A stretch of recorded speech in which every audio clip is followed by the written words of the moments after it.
Welcome back, listeners. Today we're going deep, deep into a true literary classic, Jane Eyre. Jane Eyre. And we've got excerpts and all that good stuff to really, dive in. Oh, excellent. To uncover what makes this story tick, right? Yeah. What makes it so powerful, so enduring, I mean, centuries later, people are still reading it, talking about it, making movies about it. It's amazing to think, a novel written in the 1840s can still feel, so relevant today. I know. I think, part of it is that Jane's journey, her search for belonging, love on her own terms. Mm-hmm. It speaks to something very human in all of us. For sure. And she starts that journey in some pretty rough circumstances, right? Yeah. I mean, abandoned as a child, sent to live with this cruel aunt and cousins. Right. Gateshead, it feels like a prison for her. It's more than just cruelty, though. Think about that infamous Red Room scene. Yeah. Oh, yeah. It's terrifying on a literal level, of course. Right. But it also symbolizes, that patriarchal control that Jane's going to be fighting against, her whole life. Whoa. Being locked in that room, it's like a microcosm of all the ways society's trying to confine her, silence her. Yeah, that's such an insightful point. It's like Bronte's giving us, a preview of the larger themes right from the start. Mm-hmm. And then there's Lowood, right? The boarding school that's supposed to be a refuge, but it's almost as bad. Yeah, Lowood is fascinating because it, highlights the complexities of education, Oh, yeah. especially for women at that time. Absolutely. On the one hand, you have the cruelty of Mr. Brocklehurst, the headmaster. He preaches humility while living in luxury himself. Oh, yeah. The hypocrisy. It's a clear critique, right, of religious hypocrisy and the social injustices of, that whole Victorian era. For sure. And his obsession with, cutting the girl's hair. Oh, yeah. It's such a visceral image, right? Yeah. It's like he's trying to strip them of their individuality. Exactly.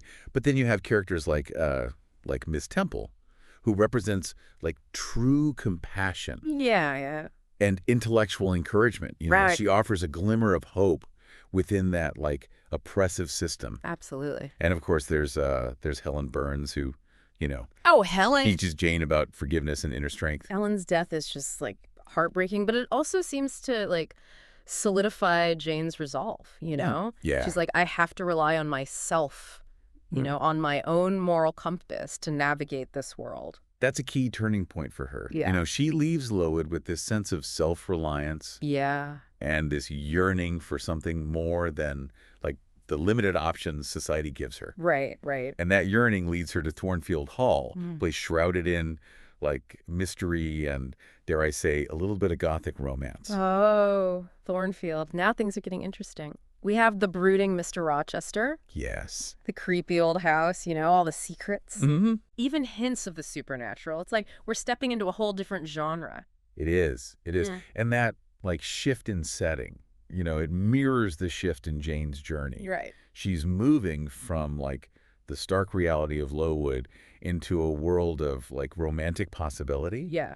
But also, potential danger. Ooh. The Gothic elements Bronte uses, they aren't just for, spooky effect. Yeah. They reflect the turbulence of, Jane's inner world. Right. They hint at the hidden truths beneath the surface of Thornfield. There's that moment, right, where Jane encounters the guy trash, that mythical creature. Oh, yeah. On her way to Thornfield. It's such a vivid detail. Really sets the tone. Yeah. It's brilliant foreshadowing, too. Yeah. The guy trash, it's associated with deception and, shape-shifting. Oh, interesting. Which perfectly mirrors the deceptive appearances and hidden truths that Jane will encounter at Thornfield. Ooh. Particularly in her relationship with Mr. Rochester. Speaking of Mr. Rochester, he is quite the character. No. You could even call him a classic Byronic hero. That brooding, passionate figure who's haunted by his past. Right. He's immediately captivating. Yes. But you can sense there's more to him than meets the eye.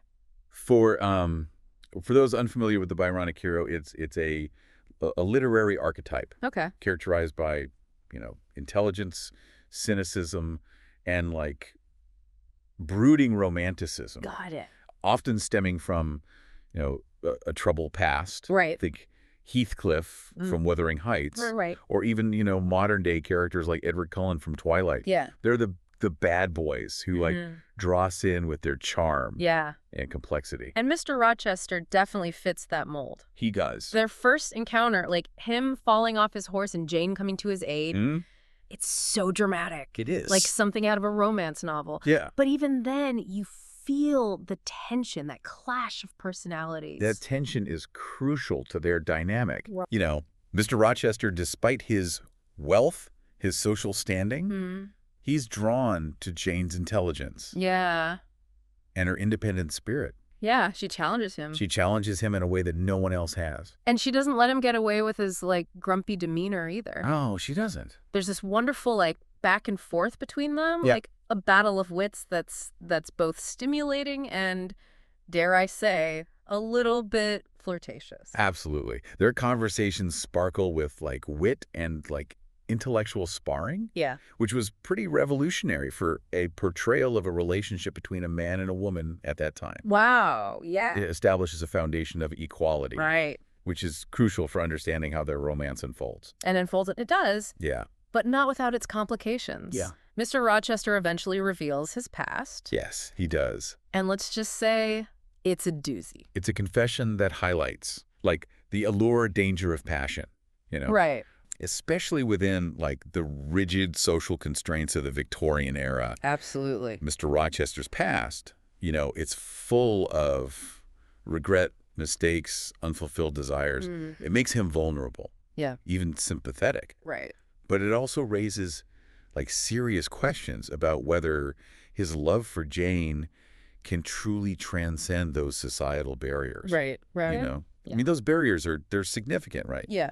Jane, as a governess, she occupies this, like, precarious social position. Right. She's educated, she's intelligent. Right. But still, you know, considered beneath Mr. Rochester. Yeah. In terms of class and wealth. Of course. Yeah. Societal norms. Yeah, exactly. Of the time. And yet, when he proposes, Yeah. she doesn't hesitate to declare her equality. Such a powerful moment. It is. That line, you know, where she says she's speaking to him, Yeah. soul to soul, as if they were standing before God. It gives me chills. It's such a powerful statement. Yeah. It shows us just how much Jane values her own worth.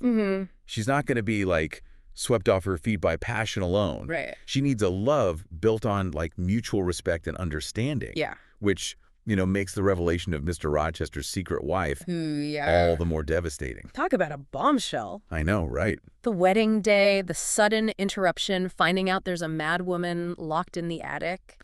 It's like something straight out of a Gothic horror novel. It is. It's where the novel takes on, like, some really complex issues, too. Right. The portrayal of mental illness. Yeah. The constraints placed on women in that era. The consequences of, like, hiding the truth. It's all there. It's all there in that moment. Yeah. Yeah. And what about Bertha Mason? I mean, we only see her through other characters' perceptions of her. Yeah. Which makes her even more fascinating, right? It does. Was she truly mad? Or was she the victim of circumstance driven to what they called madness? Right. By the very society that imprisoned her. It's a question that Brontë leaves open for us to ponder. For sure. But Bertha's presence, even if confined to the attic, Right. it throws this, like, harsh light on the power dynamics of the time. Yeah. You know, she becomes a symbol of Mr. Rochester's past sins, Right. but also of the way women could be silenced, you know. Marginalized. Marginalized, yeah. And it's such a stark contrast to Jane. It is. Who refuses to be silenced. Right. Even though she's heartbroken, she chooses to leave Thornfield. Tough decision. Oh, I know. It would have been so easy to stay, Yeah. to rationalize the situation, but, like, she knows that staying would mean compromising her own values. And that decision, I think, is what makes Jane such an enduring heroine. Yeah. She chooses integrity over security, even if it means facing an uncertain future. There's that striking image Oh, yeah. of the chestnut tree split in two by lightning, Yeah. which captures the upheaval in Jane's life. It's such a powerful symbol, right? Perfectly. Like, nature itself is mirroring the storm inside of her. It makes me think about, you know, how we cope Yeah. with shattered expectations. Right. Like, how do we find the strength to rebuild when everything we thought we knew is suddenly, like, ripped away?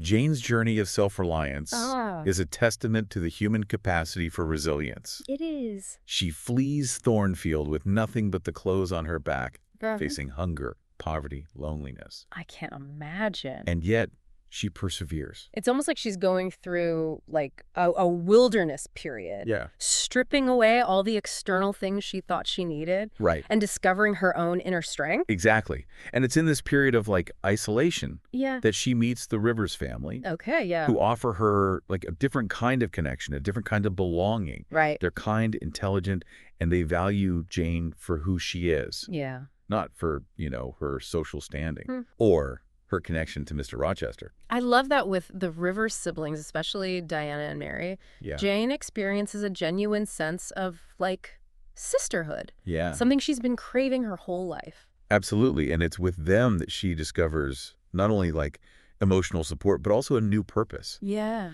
She finds fulfillment in teaching, connecting with her students, using her knowledge to empower others. Right. It shows us that true fulfillment comes not from romantic love alone, but from finding like meaningful work. Yeah. And genuine human connection. And then there's the twist of fate, the discovery of her inheritance. Oh, yeah, right. It's like a fairy tale. I know. Suddenly going from like destitute to having financial independence. That's amazing. But it's more than just money, isn't it? It is. It's about Jane claiming her own agency. Right.